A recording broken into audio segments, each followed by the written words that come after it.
అంటే అబ్బాయిలు చదువుతారు కదండి. అయినా నువ్వు మాట్లాడుతుంది తప్పే.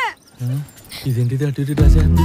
మీ ఇంట్లో చెప్తాను. అయ్యో బాబోయ్, మా ఇంట్లో చెప్పకండి బాబు, మా నాన్నకి వెళ్తే రేవేటేస్తాడు. అయితే మీ నాన్నకే చెప్తా. అయ్యి బాబు ప్లీజ్ అండి, మీరు ఏం చెప్తారు చేస్తాను, ప్లీజ్ అండి అడగకండి. అవునా, ఏం చెప్తే చేస్తావా? ఏం చెప్పినా చేయాలి మరి. చేస్తానండి. సోకులు ఎక్కువ దీనికి. నాకు ప్రతివారం కొత్త కొత్త లవ్ సినిమా సీడీలు కావాలి. నాకు లవ్ స్టోరీలు అంటే చాలా ఇష్టం. నాకు కూడా ఇష్టమే. ఓయ్ పిల్లడా, నాకు లవ్ స్టోరీలు అంటే ఇష్టం, లవ్ కాదు. ఈ పిల్లతో ఏం మాట్లాడినా తప్పైపోతుంది. వారానికి నాకు 2 సినిమా సీడీలు కావాలి. ప్రతి వారం 2 సినిమా సీడీలు నా వల్ల అవదండి. నేను ఇవ్వలేనండి.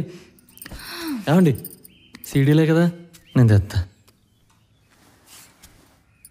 సరే. ఓయ్ నచ్చావులే. అదే పిల్లడా, ఈ 2 సినిమా సీడీలు రేపు పట్టుకొచ్చామా. వెళ్ళు.